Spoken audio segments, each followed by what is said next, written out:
Joining us now is Ben Selvanatram, who's a shop owner from Croydon, and former Met Police Detective Peter Bleksley. Thank you both for joining us. Let's talk to Ben about what's actually going on. Ben, you're trying to make a living there. What the heck is happening? I mean, yeah, it's out of control. You know, we've had a number of incidents every day. When I first came, it was to this area, it was 4 to 5 incidences we'd face in a week, and now we'll easily find anywhere between 5 to 10 a day. We're left to we're a small independent business, so we have to challenge shoplifters.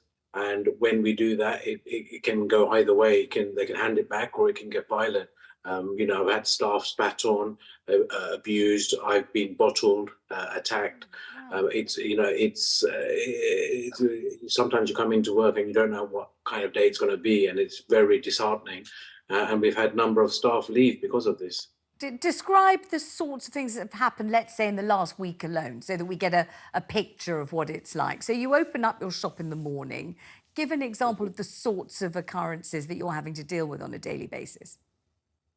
So, I mean, we'll have people come in, and whether it's organized gangs who one or two will try and distract the cashier, whilst another one will distract the floor staff, and another will just clear the shop of high value resaleable items like coffee and meats and alcohol. Or we'll have people with substance issues, and they'll come in and, you know, they're by the repeat offenders, more likely than not, and they'll just take what they like, and they're, you know, been threatened. When we challenge them, they'll say, "Look, I have a knife." Or one's hit the glass. I think 2 days ago, he hit the glass and said, "Next time it's going to be your head."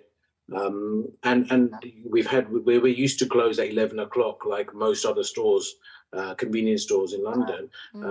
My staff have refused to work after 9:30, so we close at 9:30 just because, you know, we get told they'll be waiting outside for us when we close. And as a small independent business, we've got to challenge these shoplifters, because, you know, we have no head office to kind of offset these costs. They come from our bottom line. And we're already paying so much in improving our security measures and having more staff on board.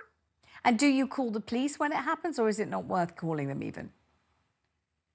I mean, I think the police, with their own figures, admit that they don't unable to attend 70% or more of serious retail crime. So we found that to be about accurate. You know, in a live situation, when you're being threatened or when there's stealing going on, we just can't afford to lose someone, a key member of the team, on the phone trying to arrange a police response for 45 minutes. You know, they need to be there on the ground helping us. So more likely than not, we don't call the police unless it's, you know, serious violent incident. And have you engaged extra security staff? I mean, do you have to have people employed just to follow people around and try and stop this? And obviously they're not succeeding because it's happening several times a day, every day.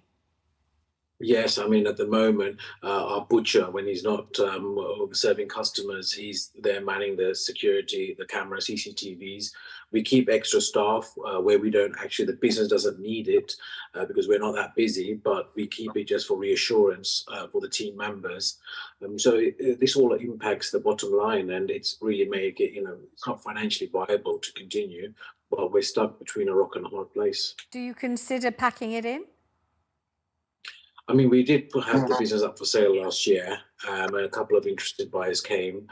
One actually stayed the weekend with us, and he quickly withdrew his offer.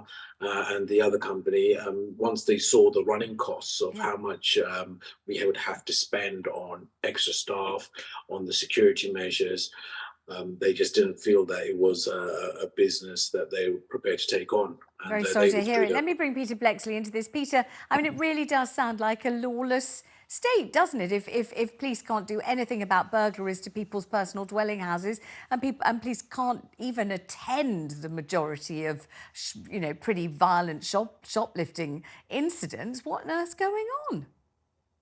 Yes, I'm afraid this is the state. Because of the state of British policing in 2024, the following statement is absolutely true. Crime does pay. They gave up patrolling the streets years ago because they decided to become a sort of social service that answers 199 call after another and doesn't patrol the streets does not make the streets a hostile environment for criminals, and consequently, shoplifters and burglars absolutely run amok with very, very little chance of getting caught or punished. And is there any way forward, or because it feels as if the situation is getting worse? It feels as if every time we report on it on this programme, the statistics are even more alarming. I mean, a 400% increase in shoplifting in small independent shops is just terrifying.